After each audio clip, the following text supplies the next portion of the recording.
দেখুন আমাদের বাংলা শেফ জিয়ারুল ইসলাম জিয়ারত, সে আজকে ডিনার করছে হচ্ছে কি দিয়ে, এখানে হচ্ছে গরুর মাথা দিয়ে ছোলার ডাল দিয়ে শাক্কা ডাল করা। এটার প্রাইস আমাদের এখানে 70 টাকা, উনি 70 টাকা শাক্কা ডাল নিয়েছে। আর এটা হচ্ছে আমাদের চাপা শুটকি আর কি, যেটা বাঙালির ঐতিহ্যবাহী খাবার চাপা শুটকি। এটার প্রাইস মোটামুটি 100 টাকার মতো হবে। আর এটা হচ্ছে প্লেন ডাল, হচ্ছে 20 টাকা বাটি, এটা দিয়ে খাচ্ছে। আর এটা হচ্ছে আমাদের স্পেশাল আজকে লাঞ্চ টাইমে তরকারি রান্না ছিল, এটা শিং মাছ। তো এটা হচ্ছে জিয়ারুল ভাই খাচ্ছে।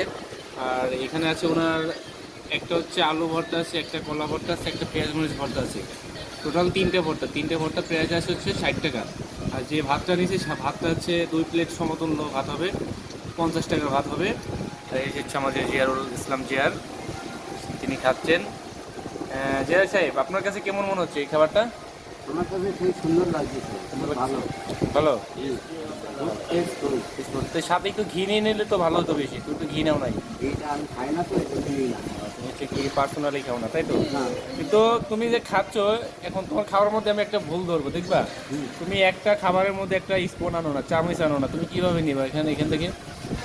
এটা হচ্ছে আমি নিজে নিজে খাচ্ছি তো, এই জন্য আর কি চামচগুলো নষ্ট মানে করে না আনলে। মানে অপচয় করো না আর কি, নাকি?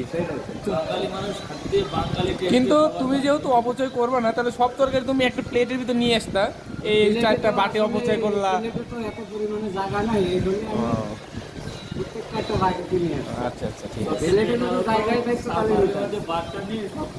হ্যাঁ, ও এই সালফার ছিল, এই সালফারে তুমি যদি ভাতটা নিতে তাহলে সব কিছু আটতো ভালো মতো, তুমি ভুল করছো। যাই হোক, এই পরবর্তীতে যেন এরকম না হয়। হ্যাঁ, ওকে ওকে, ঠিক আছে। ঠিক আছে।